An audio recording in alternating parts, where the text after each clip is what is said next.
maybe longer lasting. Former Sanders supporter Harlan Hill, Washington Times columnist Madison Desiota, and liberal commentator Danielle McLaughlin. All right, Danielle, ended with you.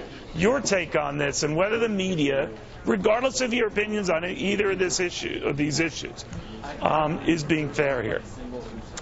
Well, I'm not sure that it's going to sway people who are already supporting Clinton or who are already supporting Trump. I think the reason the media is going after Trump, there's two reasons. Number one, he hasn't released his tax records, which is, as you have to admit, unusual for a presidential candidate. Number two, he stood on the sidelines for years and he threw stones at Obama and Romney for their tax rates. And he's also disparaged the poor who don't pay federal tax. And so I think there's a sense that if you're going to stand on the sidelines and throw stones, you better not be in a glass house. But you didn't answer my question. Do you think the same zeal was applied to Hillary Clinton and what she said and disparaged of Bernie Sanders supporters? Well, actually, I don't think she disparaged the Sanders supporters, and I would say to your viewers... Disgruntled baristas? Well, what she Kids talked about... in their parents' basement? What she talked about was a fact that 30% of 18 to 34-year-olds are still living with their parents.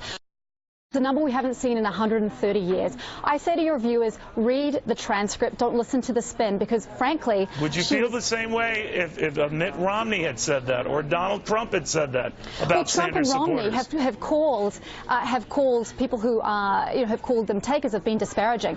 Read the transcript. Frankly, Neil, this was not disparaging. She was very much emotionally connected. We not only read the transcript, we played it, but leaving that aside, right. Harlan, my only concern with this, regardless whether you like Hillary Clinton or whether you like Donald Trump, is if you're going to go after one on leaked taxes, and you certainly went after a prior Republican nominee on leaked audio, you should show maybe half the same zeal on this leaked audio. Oh, but the media won't do that. I mean, look, there's no comparison between the two. It's clear that Hillary's comments were much more egregious. I mean, but this is the tone that's just rife with, the trademark Hillary condescension and contempt that she has for millennials. Look, this is a group of people that almost robbed her of the nomination through their support of Bernie Sanders. So I think that she takes it very personally when she disparages millennial voters. Well, here's where I actually agree with something Danielle had said. And Madison, I don't take any offense to what the candidates, in this case, Mitt Romney 4 years ago, Hillary Clinton now, I accept at face value what they said and what they meant. Now, it's the way it came out that wasn't well received. Exactly. But I do think, Madison, that it makes you think, is the media really trying hard to embarrass Donald Trump? Maybe he's making that easy. Well, but they don't do the same on the other side. That's pretty obvious. I think the media is absolutely trying hard to embarrass Donald Trump and to make him look like an idiot. They focus, some stations not at all, on Hillary Clinton's comments. I agree with you. The comments weren't that egregious. Same with Mitt Romney in 2012. I wasn't offended with either of these. However, there are supporters of Bernie Sanders that are on the fence and may not vote for Hillary Clinton over these. But going back to the media, I think what we're forgetting is Hillary Clinton, she's had failures less than 4 years ago they're not talking about. This is a leaked, potentially, detrimental thing to her. But what's most important is Benghazi. Let's look at that. 4 Americans left dead because of her decisions as Secretary of State. Let's look at Boko Haram, who she refused to put on the official terrorism list during her time as Secretary of State.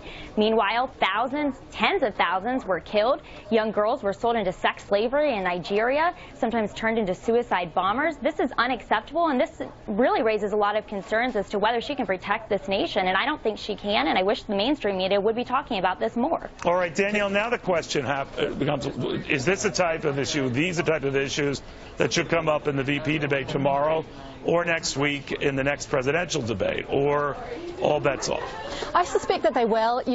What we see with the two vice presidential candidates is they were both successful governors, and what they're going to be called to do, I think, on that stage is really defend the policies and the practices and the backgrounds of their own candidates. So I can see the Trump tax issue coming up, and Mike Pence is going to have to defend it. I can see this transcript coming up, and frankly, I don't think Tim Kaine will have a problem, because if you look at these words in context, she talked about these people who hoped to come out of college with a job that was better than a barista, and they actually didn't. She had empathy. She was a realist, and she said she would never promise. And by the way, I'm giving her the benefit of the doubt. I know what she meant. I know how it sounds. I know what Mitt Romney said, and I know what he meant, and I know how that sounds. Now, Harlan, what I'm asking you, though, is that when the media takes this back and digests all of this, and clearly seems to prefer any scandal or potential scandal involving Donald Trump over anything having to do with Hillary Clinton, that sends a message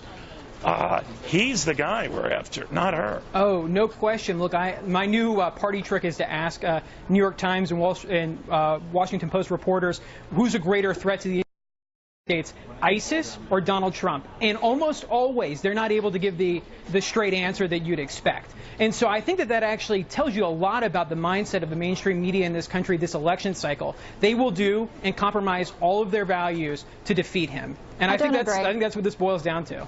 I think Donald Trump has been given a pass from the moment he descended that escalator, and I think that the mainstream media, frankly, didn't think that he was a real candidate. Please. I'm not sure he did either, and so we're finally seeing the kind of scrutiny that all of the other candidates have been subjected to. Danielle, do you see the headlines in the papers? Are you looking at the same papers? If he's getting a pass, then I'm stumped. No, he's getting the same scrutiny that Hillary Clinton got for her server, for her email, for her record as Secretary of State. This is the big leagues, and he needs to get that kind of scrutiny. Hillary's the most coddled candidate for the President of the United States in U.S. history. All right, we'll watch it. Obviously, there is very little gap in between there. We'll see what happens, guys. Thank you very, very much. Meanwhile,